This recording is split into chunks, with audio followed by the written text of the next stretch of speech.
Ir diezgan daudz jautājumu, dažus es uzdevu mūsu runātājiem brīnišķīgajiem.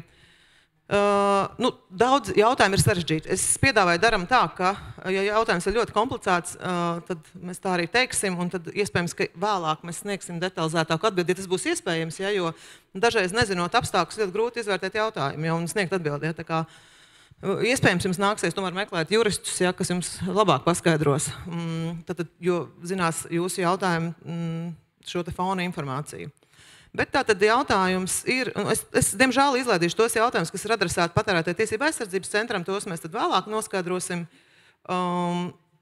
Tātad jautājums, es domāju, Ilonai, vai sociālos mēdījos, stāstot par Rīgu kā galamērķi, drīkst likt Rīgas zināmās ēkas vai attēlus no izstādēm uzņēmuma kontā? Tātad attēlus no izstādēm publicitātes materiāls. Pirmkārt jau izstāde, ja? Jautājums, vai jums tur bija atļauja kaut ko fotografēt.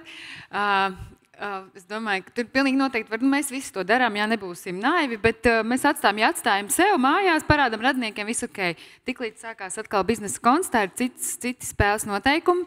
Tas ir pirmkārt, un otrs, jā, mēs drīkstam bildēties pie visādām visādām slavenām, zināmām ēkām, drīkstam atkal ar šo dalīties sociālos tīklos nekomerciālā nolūkā, bet tiklīdz tas ir ar reklāmas mēģi, kā es saprotu šajā gadījumā, ir jābūt uzmanīgam. Ja? Jūgendstils pamatā vairs nav aizsargāts, bet Nacionālā bibliotēka, Svetbanka ēka un tā tālāk, tur tās arhitektu tiesības ir. Cik es zinu, Nacionālā biblioteka neceļ lielu traci par to, par Svetbanka ēku nemāku pateikt. Ja? Tā kā tikko sākās tie komerciālie mērķi, ir jāuzmanās. Paldies. Īsa atbilde nē, ja? Garā sarežģītāk. Ja, paldies, brīnišķīgi. Nākamais jautājums tātad ir, Ieva Kolmana stāstīja par AKLA un par katalogiem. Tad te ir tāda kritika nedēļa. Es domāju, ir vērts arī to apskatīt. Tātad minētais AKLA katalogs ir ļoti nepārskatāms. Tas ir 100+ lapu PDF dokuments bez search opcijas vai alfabētiskās kārtības. Kā tur īsti ir? Man ir ļoti grūti iedomāties, kur tāds ir atrasts. Varbūt mēs varam mājaslapu uzslēgt. Nevaram, diemžēl.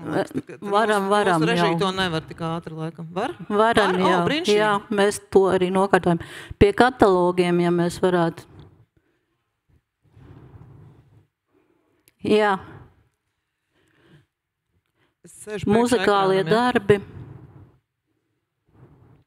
Un ja mēs varam ierakstīt dzimtā valoda.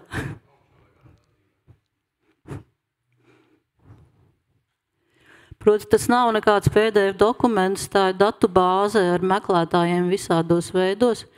Mēs varam redzēt, kādi darbi ir, kas ir tiesību īpašnieki katram konkrētam darbam, var būt vairākas versijas darbam. Man grūti tiešām teikt, kas tas ir. Jautājums ir atbildēts. Paldies. Jā, varbūt, ka tas bija pirms kādiem 10 gadiem, kad cilvēks skatījās, tas arī varētu tā būt.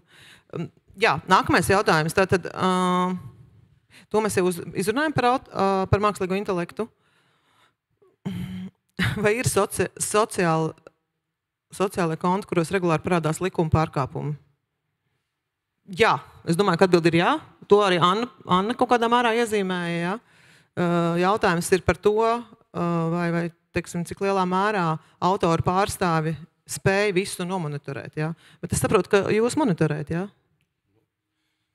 Iespēja robežās mēs to daram, jā. Tas nav tā agresīvi, ka mēs to speciāli meklētu, bet mēs izskatām dažādas gadījumus, jā. Protams. Es gribu teikt arī, ja kādam no auditorijas šeit klātienē ir jautājumi, jūs droši paceliet roku un Kaspars iedos mums mikrofonu, tā kā mēs varam arī jautājumus šeit aprunāt. Lūk, tātad, vai ir kāda vieta, kur viss par autoru tiesībām ir aprakstīts viegli, lai nav jālasa likums? Autornet. Jā, pareizi. Autorskola.lv. Viss, man liekas, tāds visaptverošākais materiāls šobrīd ir zem sadaļas studentiem. Pietiekoši vienkāršā, bet precīzā valodā, jo tur, kur ir skolēniem, tur ir tomēr tādā vēl vienkāršākā valodā. Tā kā var izvēlēties, kur lasīt. Brīnišķīgi, jā, tā ir atbildē, un tad autorskola.lv sadaļā studentiem. Tātad Instagram, TikTok, ievietojot video, vai pietiek ar add sound funkciju, lai sniegtu autoram pienācīgo atsauci, ja video izmantots tikai dziesmas fragments? Nē, diemžēl nē. Tas ir mīts par tiem fragmentiem. Ir pilnīgi vienalga, vai tā ir 1 sekunde vai 2. Ja jūs varat to atpazīt, un tas tiek izmantots reklāmā, tas ir pārkāpums.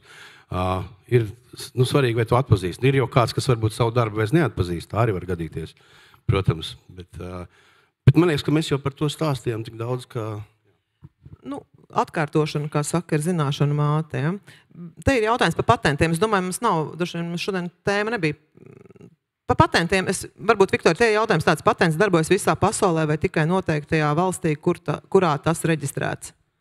Jā, es varētu atbildēt tā, ka visi rūpnieciskā īpašuma objekti, kurus mēs reģistrējam konkrētā teritorijā, mēs nosedzam šo konkrēto teritoriju. Tas arī būs uz preču zīmēm, patentiem un dizaina paraugiem. Tā es varētu atbildēt.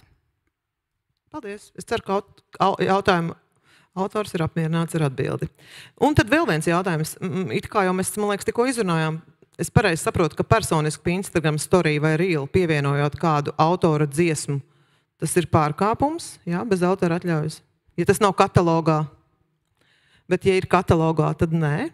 Jā? Bet ja to dara uzņēmums? Te ir jāatcerās, vai tas tiek izmantots kā reklāma.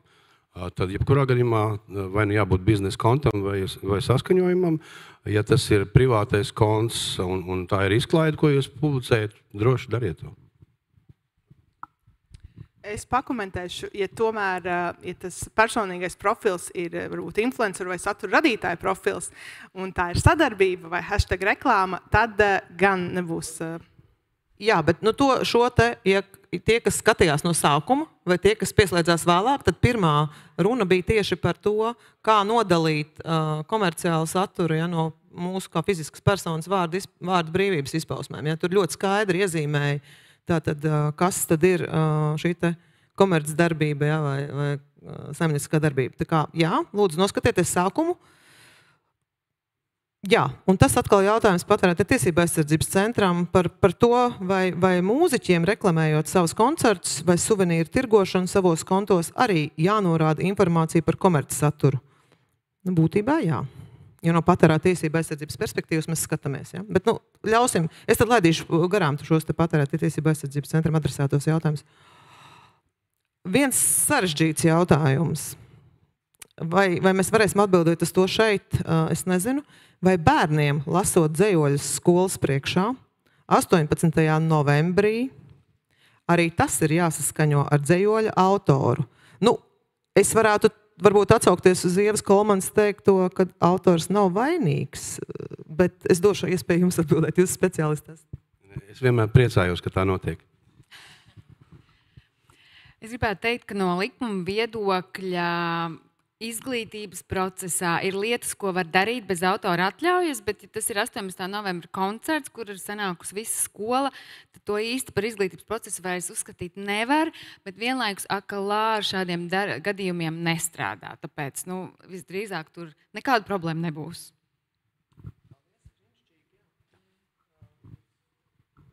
Nākamais jautājums. Tā, vai Instagram, lai rīlam vai postam pieliktu mūziku no Instagram pieejamā audio kataloga, man ir jādabū mūzikas autortiesību turētāja atļauja? Mēs, laikam, atbildējam jau uz šo jautājumu, ja? Nē, vienkārši nāk prātā tie visi gadījumi, kad mums ir viens akalā tāds folklorizējies gadījums, kad modernā horeogrāfija ar Adeles mūziku un ieradās horeogrāfi pie mums ar pretenziju, ka YouTube'ā mūzika ir pazudusi. Un modernā horeogrāfija notiek pilnīgā klusumā, un viņi gribēja, lai mēs palīdzam kaut ko šajā lietā. Jā, brīnišķīgs piemērs, jā, tad autoru, mūziķu un izpildītāju tiesības tiek aizsargāts. Un, jā, jautājums no zāles, Kaspar, vai mēs varētu palūgt mikrofonu. Es aiziešu. Mums vajag mikrofonā, jo citādāk nedzirdēs tie, kas tiešraidē. Es gribēju palūgt precizējumu, un varbūt no tevis jau īpaši, bet par to YouTube gadījumu. Kas man bija jādara? Tas nav mans atdeles pasākums, bet piemēram pēc, es atskaņoju tavu dziesmu, tu esi viņu pat nodziedājis un atļāvis, bet YouTube jau vienalga viņu nobloķēja. Viņi jau nevar uzzināt, jo vēl tā ir tiešraide turklāt. Kā tas process notiekās? Pretenzijas. Viņi strādā, izmantojot pretenzijas. Atdeles pārstāvi iesūta pretenziju un mūzika tiek bloķēta.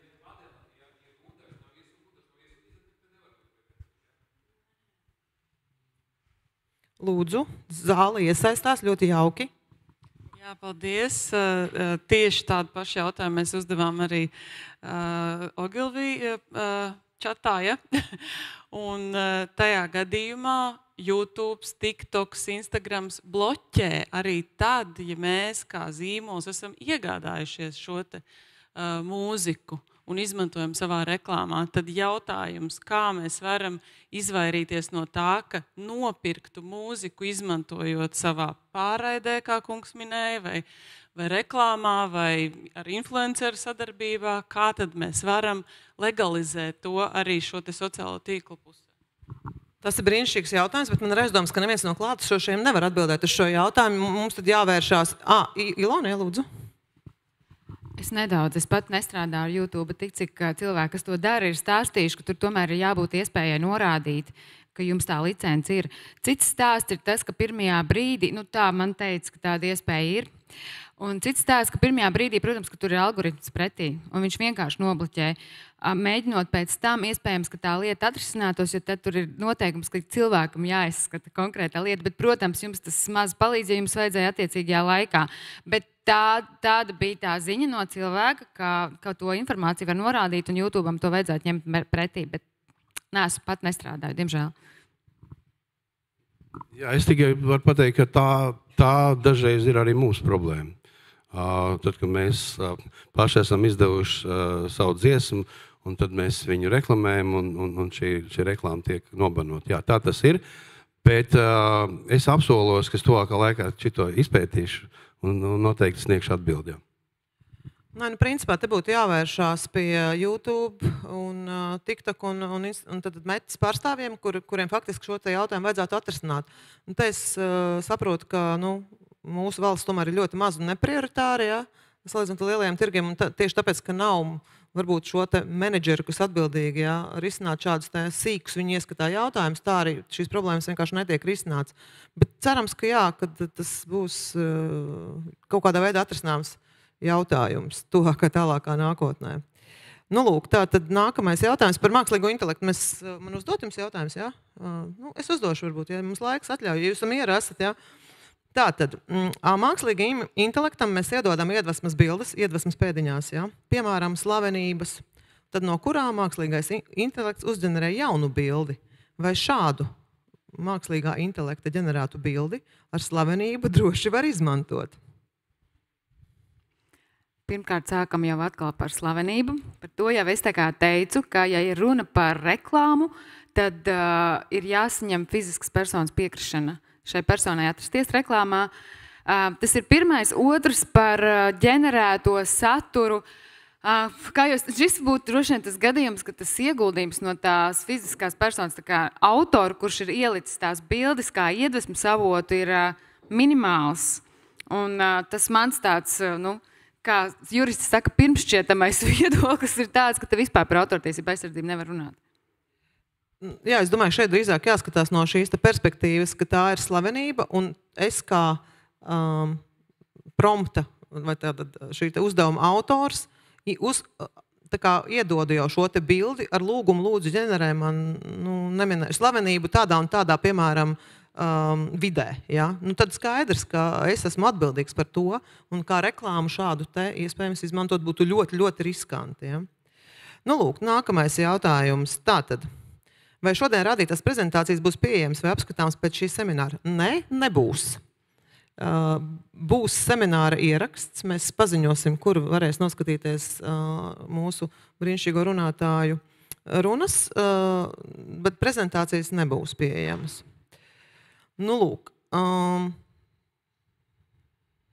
te ļoti specifiski TikTok jautājums. Es ceru, ka mēs varēsim atbildēt. Tātad, ja iemontēju mūziku TikTok video ar papildu citām skaņām, bet uzlieku fonā uz volumu 0 no kartotēkas šo dziesmu, lai ir atsauce. Vai tas ir pārkāpums? Labs jautājums. Es tieši viņu lasīju iepriekš. Šādi neesmu darījusi, bet es tā neieteiktu darīt, jo nav īsti skaidrs. Skaidrs ir tas, ka tur ir TikTokā kaut kāda tā automatizētā programma, kas atpazīst tur melodijas un tā tālāk. Bet visdrīzāk viņi jau redz, ka tur ir gan tā mākslinieka bilde un dziesmas nosaukums, ka viņš tur visu laiku griežās, ka viņš tāpat ņem, ka zem šīs melodijas ir veidot šis videoklips. Tā kā es domāju, ka arī šādā gadījumā tas visdrīzāk būtu autortiesību pārkāpums. Tās reputācijas izveido šos videoklipus. Katrā ziņā izklausās pēc vēlmes izvairīties no saskaņošanas ar autoru. Labi, ejam uz nākamo jautājumu. Tā. Okay. Vai uzņēmums drīkst izmantot iebūvēto mūziku publikācijām un storijiem, kas pieejami, piemēram, Instagram Sound? Tur, cik es zinu, arī ir ierobežojumi, un nē, tur nevar izmantot arī atpazīstams dziesmas. Tur arī ir tā, līdzīgi sadalās tās bibliotekas. Paldies! Tātad, un te laikam bija, varbūt Ozola kunga kontekstā, kuru mēs vairākos piemēros minējām, hip-hop kultūra lielākoties balstās uz pēdiņās sample izmantošanu, pārveidojot to par savu versiju. Kur ir tā robeža, kad tas veidojas kā autortiesību pārkāpums? Lūdzu. Tur, kur jūs varat atpazīt šo sample. Ļoti elementāri. Un parasti jau neizmanto neatpazīstams. Parasti vēlas izmantot tieši kaut ko foršu, jaudīgu. Šī sample būšana man ir pazīstama ļoti, un šī licenzēšana izmantošanai, tostarp arī hip-hop skaņdarbos, tā ir regulāra mūsu ikdiena, jo daudz ir vēlējušies kaut ko no vecā Raimonda Paula platēm izmantot un tam līdzīgi. 90. gados tas bija pilnīgs ārprāts, jo tas padomu laika platis aizceļoja visā pasaulē, un ļoti daudz arī pazīstami mākslinieki ir izmantojuši, baigi grūti to ir atpazīt, protams, izvilkt ārā, bet tas jau ar laika jautājums. Atradīsim. Katrā ziņā Kraftwerks iztiesājas par 2 sekundēm par sample. Jā, bet vai es pareizi saprotu, ka tātad, ja es godīgi saskaņoju šo sample un autors piekrīt, tad nav nekāda problēma, ja varbūt jālūdzu. Esam jau tikuši pie sample bankām tagad. Īstenībā tas tā ir komercprakse, tu vari nopirkt sample. Lūk, arī atbildi uz šo jautājumu. Tā kā, man liekas, mēs jau arī ļoti daudz atbildi šodien esam atraduši, kā praktiski kaut ko legāli izdarīt. Tā kā nav tik traki, ja? Ok, ejam tālāk. Tātad, man liekas, es zinu atbildi, bet es pajautāšu. Vai prezentācijā izmantot GIF no The Office seriāla arī nav pārkāpums? Jā, tas ir jautājums. Tas ir izglītojošs materiāls. Par to juristi noteikti pastrīdēsies, bet principā, ko mēs vēlamies ieteikt, tātad nekādu prezentācijā nevar izmantot, ja? Un tas ir no memju sērijas, ja, par ko mēģināja Ilona stāstīt jau. Ja tā prezentācija tiek parādīts auditorijai kā piemērs, tad es vēl teiktu ok, bet ja pēkšņi, piemēram, tas ir maksas webinārs, tad nē. Šis ir bezmaksas seminārs, ja? Un mūsu mērķis, ar ko es iesāku, vispār mūsu mērķis tiešām, jūs jau zinat, ka ir tātad izgaismot problemātiku un izglītot gan autorus, gan izpildītājus, gan arī satura veidotājus, jo mēs tieši identificējām šīs programmas, un kaut kādā mērā Annai bija taisnība, ka viņi ir tā kā ļoti nozīmīgs runātājs, jo mēs šīs problēmas identificējām tieši praksē. Ja, un mēs saskarāmies ļoti daudz neatbildētiem jautājumiem un sapratām, ka vienkārši liela problēma ir tāda, ka nozarē, es negribu saukt to procentu, ļoti daudz darbojošies profesionāļi nezina, kas ir legāli, kas nav un kā darīt pareizi. Un tas arī bija šī semināra mērķis – apskatīt šo digitālo komunikāciju no dažādām perspektīvām, caur likumu prizmu. Līdz ar to es ceru, ka mums tas daļai izdevies. Es ceru, ka jūs tajā pusē esat arī gudrāki, un mēs šeit arī visi mazliet gudrāki. Tātad te nākamais jautājums. Ja TikTok platforma ir daudz balstīta uz atdarināšanu, joki, trendi, deja, izteicieni, Vai šie visi atdarinājumi skaitās kā autortiesību pārkāpums? Cik es zinu, autortiesību likumā ir īpaši par to, kas ir neatdarināšana, bet kā to sauc? Parodija, jā, varbūt tad jūs arī varat sniegt. Parodija ir viens no izņēmumiem autortiesību likumā, un es vienmēr saku, ka es esmu ārkārtīgi priecīga par to, jo es negribētu dzīvot valstī, kur parodijas ir autortiesību pārkāpums. Ja? Bet, protams, valda diezgan liela neizpratne par to, kas ir parodija. Parodija nav vienkārši jēdziens. Ja, parodija ir sengrieķu vārds, ja, paralēlā dziesma, un tev ir, ja tu veido parodiju, tad tev ir jāatpazīst tas, ko parodē caur to, ko tu rādi. Ja.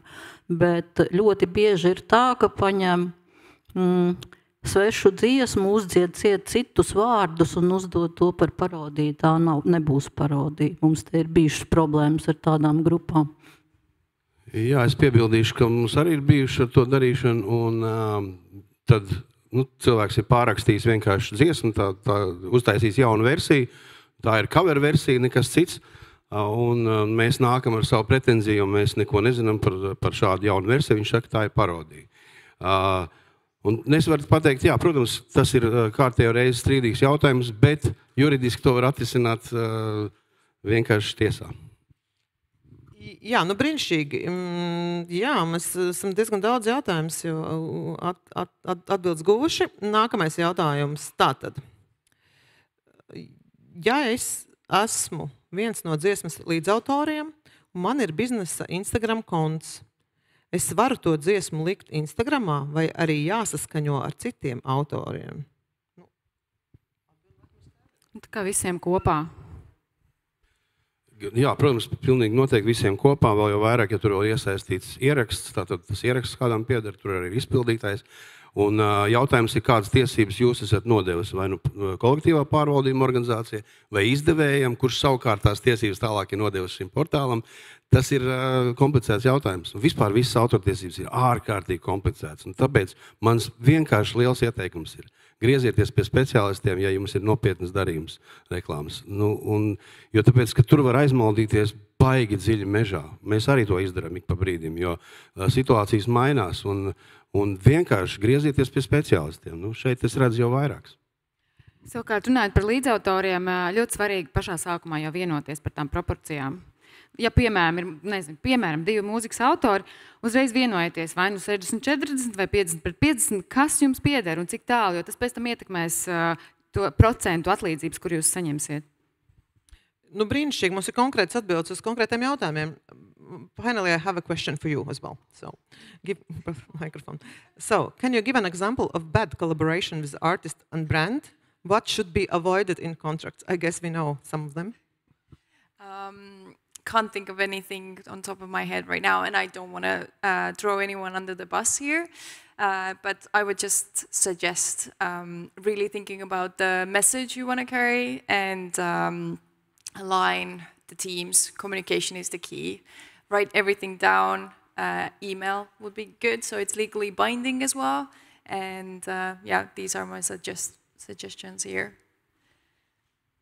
Okay, one more question while you have microphone. So, are samples of famous songs for mixing more affordable to smaller brands than full collaboration?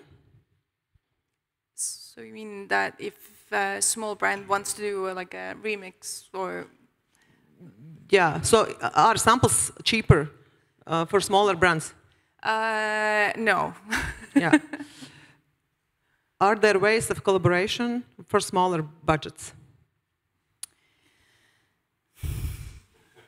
I mean, no. Every case is different, no.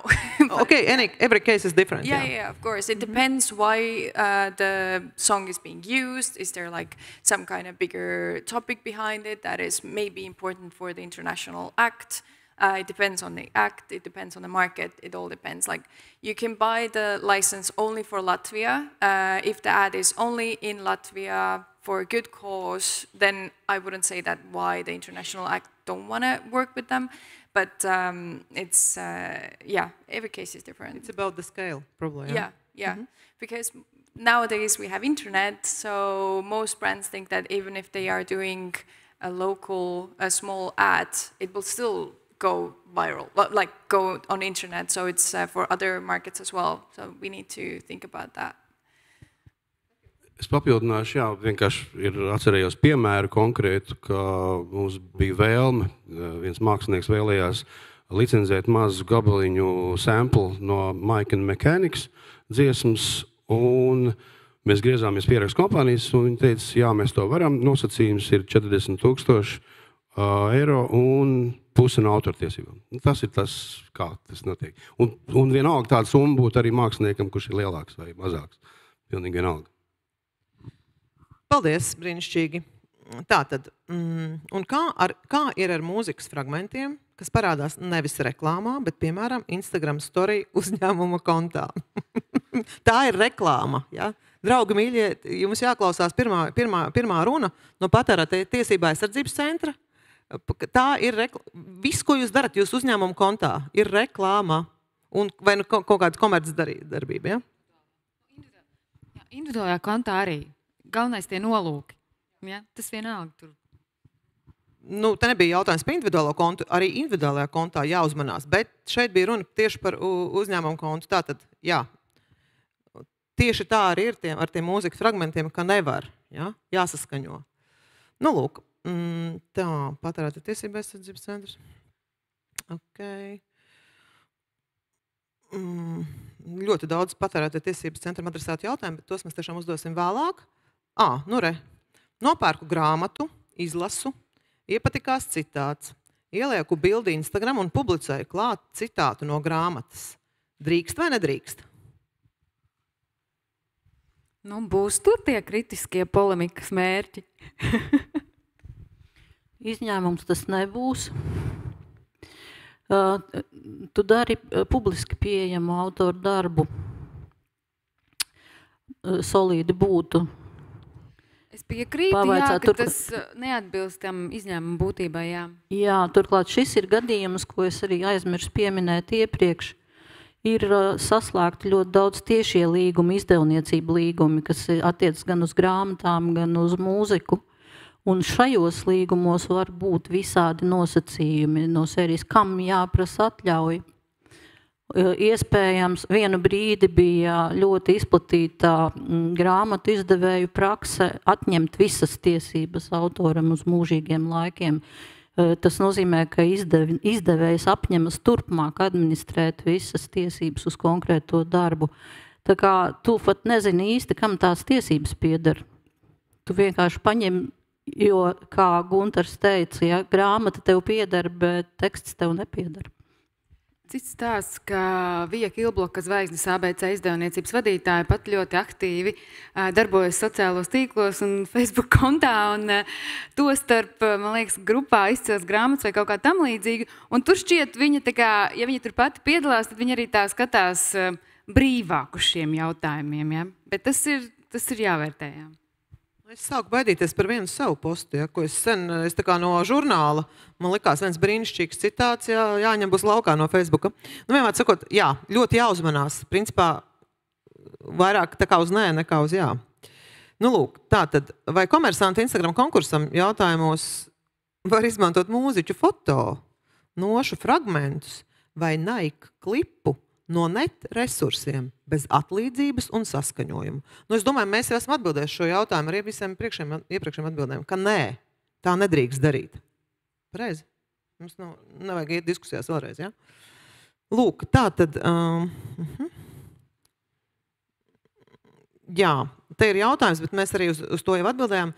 Faktiski, mūziķi nereti paralēli tipiskajiem influenceru postiem mēdz ieteikt kādas grāmatas, filmas, citu mūziku. Kā nošķirt šīs divas lietas? Nu, pirmkārt, jāprasa atļauj, vai to drīkst darīt, un tad, ja dara kāda uzdevumā, tad jānorāda mirkļu virka reklāma. Es pareizi sapratu, ja? Šodienas semināra būtības galvenos jautājumus. Nu, tajā gadījumā jau tā ir tā kā viņa paša iniciatīva, vai ne? Nu, bet ja viņš pa savu liek, bet ja pa citiem? Pa citām grāmatām, filmām. Es gribēju teikt, ka neviens viņam nav uzdevis to likt. Ja? Tad jā. Nu, tādā nozīmē. Tas tāds atkal jautājums, vai ne? Kāds droši vien pateiks, ka kārtējā, respektīvi, ka māksliniekam tas ir izdevīgi, jo viņi kaut kā iesaka un tam līdzīgi. Un tas droši vien būs iemesls, kāpēc varbūt konkrētais mākslinieks neiebildīs, ja tas ir tāds, it īpaši, ja tas ir ieteikums sociālā tīklā, bet kopumā, protams, ka viņam tādas tiesības nav, teiksim, bildēt to grāmatu, likt sociālajā tīklā. Viņam nav tāda tiesība, viņam ir tiesības lasīt, ja? Nu tā. Jā. Tātad te ir tāds sarežģīts jautājums, es neesmu pārliecināta, bet es uzdošu. Pasūtot muzikālu darbu projektam, bez atsauces līgumā, ka autors nodod mantiskās tiesības pasūtītājam, vai tas var saņemt atlīdzību par tās atskaņošanu radio?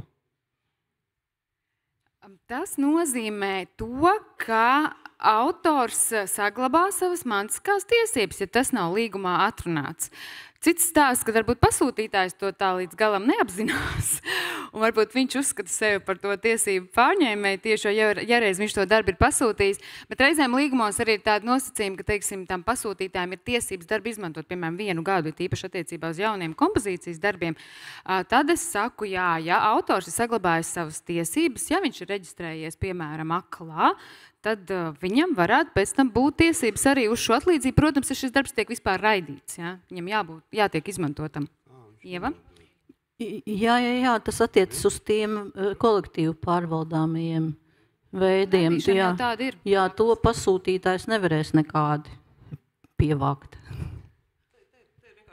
Iespējams, jautājuma konstrukcija tāda sarežģīta, ja? Bet būtībā sanāk tā, ka autors nav nodevis mantiskās tiesības pasūtītājiem. Man kaut kā liekas, ka tur ir otrādi domāts bijis. Nē, tad pasūtiet mūziku. Labi, mēs par šo jautājumu padiskutēsim vēlāk, jā, neaizskavēsim jūs mūsu visu kopīgo dargo laiku. Var atbildēt, jā? Droši? Viņš, jā, te jau raksta cilvēks, ka nav nodevis, tātad viņam ir visas tiesības saņemt atlīdzību no radio, no visām citām visiem izmantojuma veidiem. Mēs kā izdevniecība arī, teiksim, slēdzot līgumus ar autoriem, parasti kaut kādas tiesības rezervējam sev, tā skaitā arī varbūt daļu no atlīdzības, jo mēs esam ieguldījuši šajā projektā, pasūtot šo darbu, un viņus arī reģistrējam makā un savu daļu saņemam tādā veidā. Bet ja šīs tiesības nav nodotas, protams, saņems visu. Nu, vienmēr sakot, pirms kaut kas notiek, jā, atskaņošanas būtu jāsakārto dokumenti, teiksim tā. Līgumi jānoslēdz, jāsaprot, ko mēs nododam, ko nē. Ja? Tā tad, to jau mēs uzjautājām, brīnišķīgi. Okay. Kā TikTok zina, kā un kur jānorāda, ka ir saņemta licence? Lūdzu, Anna. Cik pēc manas pieredzes šāda iespēja vēl nav. Būtībā viņš automātiski atpazīst, ka kaut kas tur nav labi, apstādina to video vai ziņo, ka tur ir šie autortiesību pārkāpumi. Nu, tad, ja tev ir tā licence, tu vari viņiem nosūtīt un parādīt, hei, man ir, varbūt viņi pieņems to un atliks atpakaļ, bet tur jau atkal zūd tā visa TikTok burvība, kad tur ļoti katru stundu ir no svara, tā kā īsti tam nav jēgas, un ja tas pārkāpums tur beigās nesanāk saskaņot, tad, jā, bet tāda opcija, ka iesniegt TikTokam, man ir šis saskaņots, viņiem vienkārši tas nav. Jā, mēs jau izrunājam par to, ja mūzika ir nopirkt, bet TikTok, piemēram, tomēr skaņu bloķē. Bet man ienāca atbilde no viena mūsu kolēģa, pagaidiet, tu paskatīšos, tur bija... ļoti sarežģītis. Tātad tur varēja uzlikt tādu, tur bija jautājums par YouTube, jā, tur bija runa par green listing un white listing attiecībā uz mūziku, es saprotu, jā. Tad tas ir kaut kāds risinājums, bet es neesmu iedziļinājusies detaļās, es domāju, mēs varētu šos jautājumus vēlāk tad atbildēt precīzāk. Ok, ejam uz priekšu, tā, ok.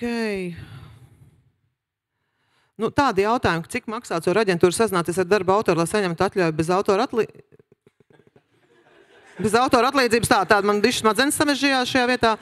Es domāju, par cenām droši vien, ka vajadzētu runāt ar katru komersantu atsevišķi, ja mūsu mērķis nav šeit stāstīt, cik kas ko maksā, bet maksā noteikti kaut kas.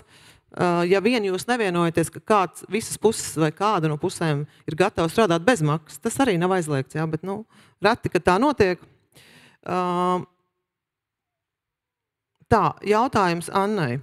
Vai TikTok aizliedz izmantot arī reģistrētas preču zīmes?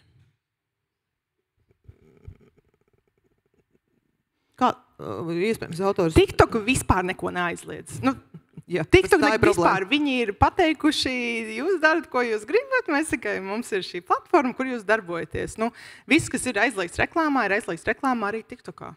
Nu, ja varbūt tās šis jautājums bija par, tātad, nu, reklāmas likums ir jāizlasa, jā. Reklāmas likumā skaidri un gaiši uzrakstīts, vai, teiksim, ar melns uz baltu drīzāk, ka tātad ir jāsaskaņo preču, citiem piederošu preču zīmju izmantošana, jā.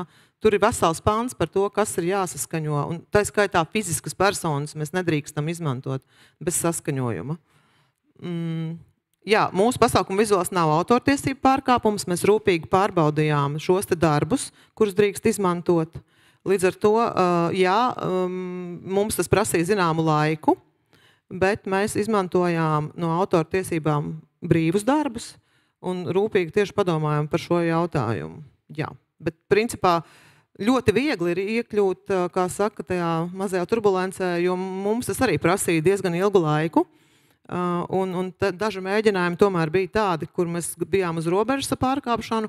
Arī tāpēc, kad iekartējām gandrīz paši šajā brīnišķīgajā memju un pazīstamu personu izmantošanā, jā, kas, protams, ļoti atraktīvi, bet mēs konstatējām, ka tas būtu pārkāpums. Līdz ar to mēs šādus te vizuāļus, kas mums bija sākotnēji, mēs no tiem bijām spiest atteikties, kaut gan viņi ļoti, ļoti brīnišķīgi un atraktīvi. Jā. Es saprotu to kārdinājumu, protams, tas ir ļoti, ļoti, ļoti kārdinoši. Tā. Vai dieniņi? Bet tas ir, man liekas, ļoti viegls jautājums. Bet interesants jautājums. Kam pieder autortiesība uz slaveniem dzīvniekiem? Dzīvnieku īpašniekiem? Nevienam, dabai. Droši vien, uz dzīvnieku fotogrāfijām varētu būt fotogrāfam, jā? Fotogrāfs, protams, fotogrāfam, bet dzīvniekiem kā, nu, kas vispār ir slaveni dzīvnieki? Ja es kā, nu, piemēram, Lesija, ja būtu kaut kāds slavenais dzīvnieks, pieņemsim, ja? Ja es kā Lesijas īpašniece ļauju savu dzīvnieku fotografēt, tad es paprašu par to naudiņu, ja? Un tad fotogrāfs saņem kā autors. Vai ne? Pareizi? Jā? Vēl kāds gribēja kaut ko piebilst? Tātad, kā ir ar DJ mūziku? Kā esot DJam var izmantot mūziku? Nu, man liekas, ka beidzot mēs esam nonākuši, ja, arī pie dažiem cilvēkiem, kas nav šodien runājuši. Kā esot DJam? Noteikti, nu, tas pats ir saskaņot ar kādu, lai atļautu atskaņot viņa mūziku. Tas būtu tāpat ieteicams, bet lai vispār DJs varētu atskaņot mūziku, viņam ir, vismaz laipā, viņam ir jāsņem šī licence par mūzikas atskaņošanu kā DJam. Es saprotu, ka ir runa par pasākumu, jā, kurā DJs atskaņo mūziku. Ir vesela procedūra, kā to izdarīt? Jā, bet DJs, jebkurā gadījumā ir DJs. Viņš atskaņo citu mūziku, diez vai, ka viņš atskaņo tikai savu mūziku, un viņš pērk šo te licenci. Publiska aizpildījuma licence, par to parasti atbildīgs pasākuma organizators. DJam ir pienākums saņemt īpašo DJ licenci attiecībā uz reproducēšanu, ja viņš veido to īpašo playlisti. Nu, respektīvi, viņš saliek listi, kur viņš atskaņos, bet, protams, mūsdienās tie veidi, kā DJs strādā ļoti dažādi, tikai tur samplojot ar platēm, ja, nu tad tāda playlista kā tāda nav, nu tad viņam nav nepieciešama šī te licence, ja tas tiešām tā ir, bet ja viņš tomēr tur ir kaut kādā veidā taisīs tos savus, jā, mūzikas katalogu, ja, ko viņš atskaņos, tad viņam vēl speciāla licence ir. To var dabūt gan laipā, gan akā. Nu, man prieks, ka mums ļoti daudz jautājumu tiešām. Es ceru, ka mums kaut kādas atbildes radīsim. Tas ir tieši šodienas mērķis atbildēt uz daudziem jautājumiem. Tātad, ja kāds DJs vēlas radīt remiksus manai dziesmai, kādu jūs ieteiktu autortiesību sadalījumu starp mani, autoru un izpildītāju, un viņu remiksētāju? Ieteiktu. Nav mums tāda ieteikuma. Tā ir... Attiecības ir divpusējas parasti starp autoriem un tiem, kas pārstāv viņu tiesības. Un autoriem ir arī pienākumi visādi. Un autoriem ir pienākums sniegt informāciju mantisko tiesību kolektīvā pārvaldība organizācijai. Autors ir atbildīgs par to, kā viņš ir vienojies ar aranžētāju vai ar remiksa autoru. Aranžīs ir interesants gadījums. Varbūt tā, ka cilvēks grib aranžēt Raimonda Paula dziesmu. Raimonds Pauls var pateikt, jā, lūdzu, bet tev būs 0% un man paliks 100. Tādas ir tiesības. Tieši tā notiek. Tā kā ir plašas iespējas pašiem vienoties par to procentuālo sadalījumu. Mēs ar remiksiem strādājam diezgan daudz, un viena lieta, ja mēs pasūtam remiksu, mēs par to samaksājam. Ja kāds vēlas remiksēt mūsu fonogrammu, autors piekrīt, izpildītājs piekrīt, mēs, protams, pārbaudām, vai tas remiksētājs vispār ir ar kaut kādu vārdu, vai viņam gluži vienkārši mēs iedodam celiņus, un viņš tur trenējās. Tas neies krastā, un mēs meklējam arī, atļaujam tiem remiksētājiem, kuri ir jau kaut ko pierādījuši, sev apliecinājuši. Lielākoties tiesības remiksētājs nesaņem nekādas, ja viņš ir pats izvēlējies remiksēt. Ja viņam ir pasūtījums, viņš saņem atlīdzību. Tā ir tā mūsu ierastā praksa. Un klāri ir, gan attiecībā uz aranžijām, tad ja tiesību īpašnieki nav vienojušies, respektīvi, piemēram, autors ar aranžijas autoru, kāds ir tas procents, tad viņiem ir automātiskie procenti, kurus es gan no galvas nezinu. Man šķiet, ka aranžētājiem bija ap 30, 25, es dzirdēju vēl citu versiju, bet negribu melot. Tā skarbā patiesība ir tāda, ka ir vajadzīga atļauja. Un ja atļaujas nav, tad visa atlīdzība automātiski iet tāpat oriģinālā darba īpašniekam. Bet vai sakiet, lūdzu, vai autorskola.lv tur ir arī kaut kas par DJiem un par šīm visām lietām iekšā? Par DJiem tur nebūs, bet tas savukārt būs gan aklā, gan laipa mājaslapā.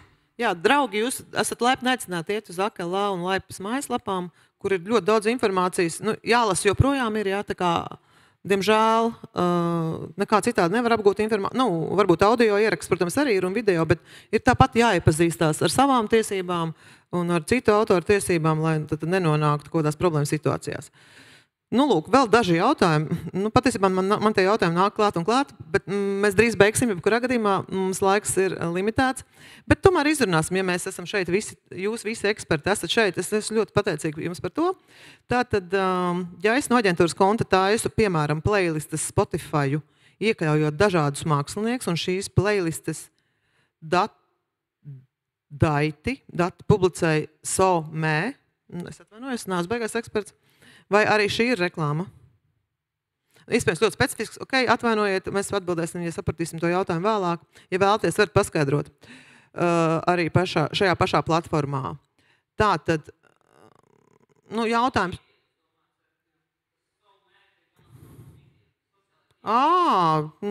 Draugi mīļie, kurš to var zināt? Tā. Tātad, lūdzu, bet daiti, kas ir daiti? Vienkārši dati? Tas druks ļūd, jā? Labi, tātad. Es jau tagad arī sāku domāt, vai es jaunos vārdus visus zinu. Labi. Tātad, tas jautājums tad paliek spēkā. Ja es no aģentūras kontiem taisu playlistes, iekļaut dažādas māksliniekus, šīs playlistes publicē sociālajos mēdījos, vai arī šī ir reklāma. Es teiktu, ka droši vien, ka neatļaut autoru darbu izmantošanu vai kaut kā tā, jā? Vienkārši tā kā sarakstu. Vai tā ir saite, piemēram, Spotify? Jo, ja ir saite Spotify, tad ir ok. Bet, ja ir saraksts, diskutēt var par to, vai mākslinieka vārds un uzvārds kopā ar dziesmu, un tad visas tur tās dziesmas, vai tas ir kaut kāds autordarbs. Tīri teorētiski no autortiesībām var arī aizsargāt tā kā atlasi un tā kā izkārtojumu, jā, bet tas jau iet tā ļoti, ļoti tālu, un šajā gadījumā varbūt arī, ka, jā. Nezinu, jāskatās reklāmas likums, bet es teiktu, ka diez vai kāda kompānija, mākslinieks vai tam līdzīgs par to baigi iebilst. Es domāju, ka tādas prakses nav, es nezinu tādu gadījumu, lai gan, protams, ja mēs gribam dziļāk mežā ar autortiesībām iebraukt, es pateikšu vēl vairāk. Dziesmas nosaukums ir aizsargāts. Nevienmēr. Ja tas ir tā kā nē, ja tas ir vienkārši vārds vai divi vārdi, nav aizsargāts ar autortiesībām. Jā. Eiropas Savienības tiesa saka, ka no 11 vārdiem, jo divu vārdu savienojums nav jaunrada. Es domāju, ka šis nav tas gadījums. Es domāju, ka to var droši darīt. Jā, jūs zināt, ir ļoti komplicēti gadījumi, jā, un dažādi izņēmumi un tā tālāk. Tā kā mēs par tiem šodien nē. Te ir jautājums par replikām. Es skatos Viktorijas virzienā. Neīstām Nike-botām. Nu, bet iespējams, ka nav mūsu tēmā, bet tomēr, ja jau esam šeit, kā tas vispār ir pieļaujams? Kā arī ko nozīmē, ja blakus logo ir 2 R burti? Jā, pirmais. Nike un citu lielo zīmolu, brendu replikas, kā tas ir pieļaujams tikpat vienkārši, kā ir pieļaujami šie autortiesību pārkāpumi.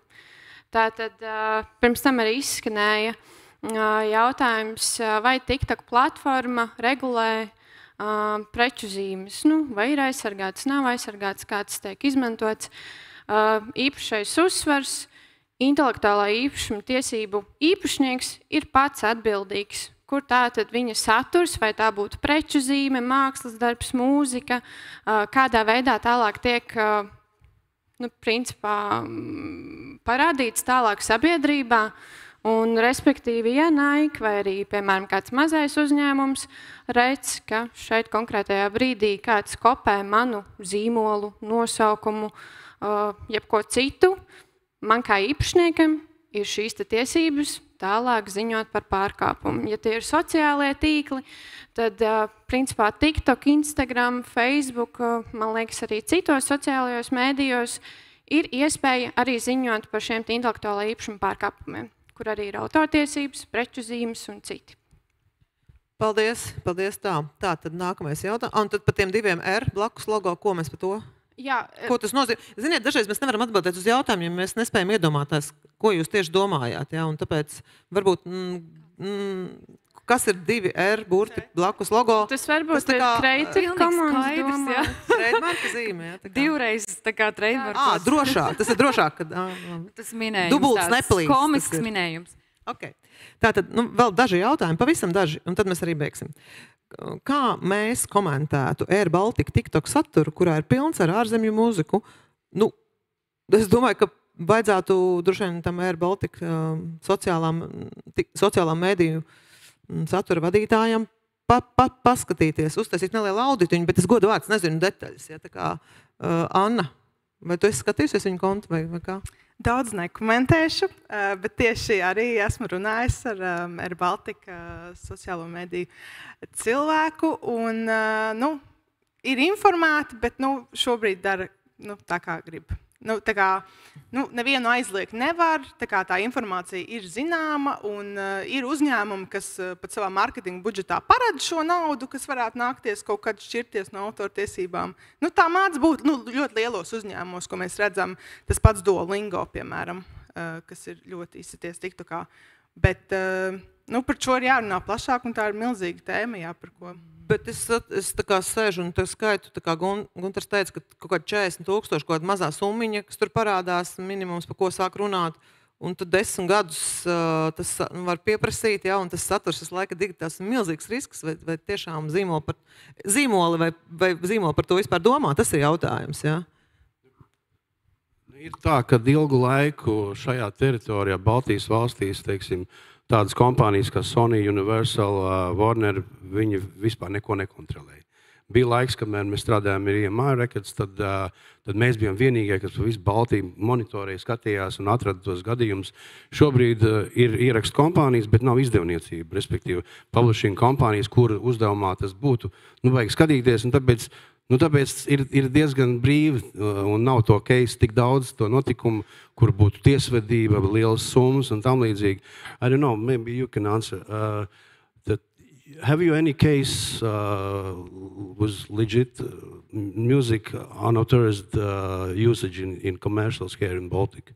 Yeah, this is what we deal daily, basically. Yeah. And I kind of understood what you were talking about, and I wanted to comment on the social media, Air Baltic social media. So basically, every social media team is taking the risk. The systems are not there yet, but all the big labels are working on it, and I think all the labels actually are somehow working on the system, how to detect those companies. And I've heard a couple of stories already where the lawyers are contacting those bigger companies and there's court cases. So if you're a social media person using unlicensed music, yes, the systems are not there to take it down automatically yet, but you could face the fine after even years later if the videos are up. Yeah, especially the big corporations, they could sue you. So if you are willing to take the risk.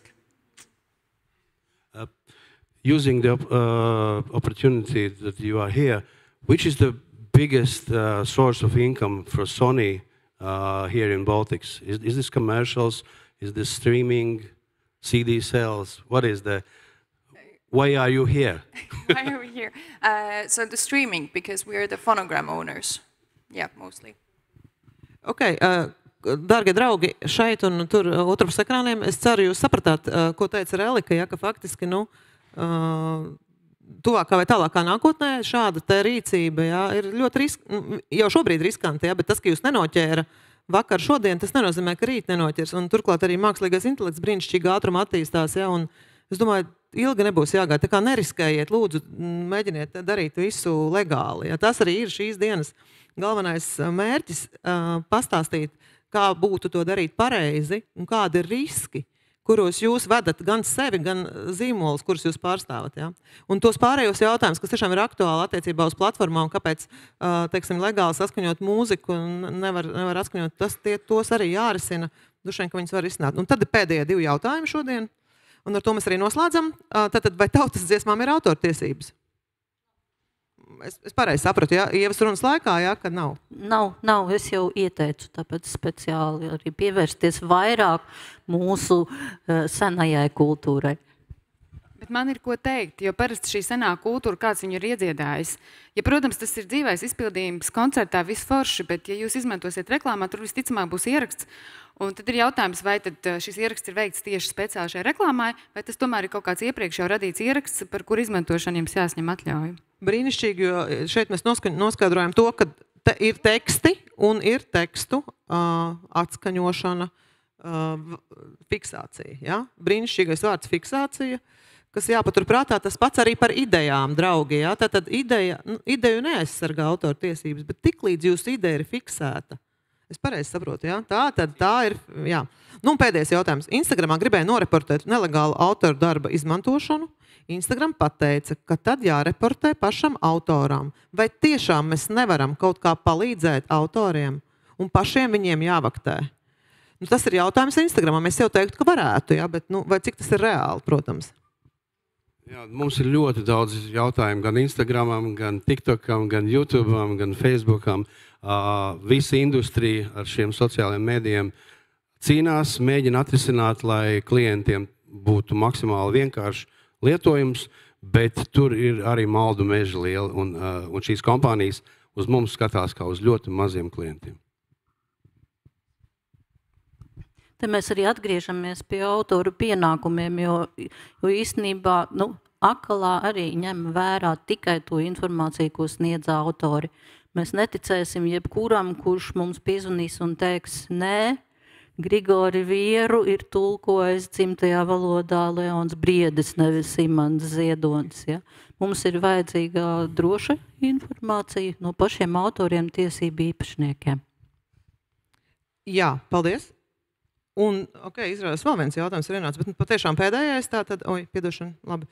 Te ir jautājums par, pirmkārt, kāds ierakstīs, ka mums brīnišķīgs pasākums, fantastisks pasākums, liels paldies, mēs novērtējam, ja jums tas likās vērtīgi. Un pēdējais tātad jautājums, vai tad Monu Lizu drīkstēja izmantot mūsu prezentācijas materiālos? Jā, mēs pārbaudījām, Mona Liza ir radīta sākta radīt 1503. gadā, un tās radīšana bija 4 gadus, ja? Nē, mums Mona Liza arī figurēja, ja? Šī ir meitene ar pēļa Auskaru. Mēs arī pārbaudījām, šī glazna ir radīta kaut kur 1660 plus mīnus tajos gados. Ja? Tā kā man prieks, ka jūs arī sekojat līdzi. Mēs bijām arī paši spiesti sekot līdzi, jo mēs tiešām esam pārāk daudz aizrāvušies ar šo te autoru darbu izmantošanu. atrasts internetā, mēs tik ņemam un kopējam iekšā un brīnišķīgi, bet tā gluži nevar. Un ar to uz šīs pozitīvās nots, ka mums ir iespēja izmantot autoru darbus. Autori paši būtu arī ieinteresēti, bet tas ir jādara legāli, atbilstoši normatīviem aktiem un saskaņojot ar autoriem un izpildītājiem, ja? Tas tad būtu skaidrs pēc šīs dienas, un es ceru, ka mums arī paliks skaidrāks jautājums par to, kas tad ir vārda brīvība un kas ir reklāma un kas ir šī saimnieciskā darbība un komerciālā komunikācija. Ja? Paldies jums visiem, ka bijāt šeit, otru pus ekrāniem, un uz tikšanos citreiz. Visu labi, paldies!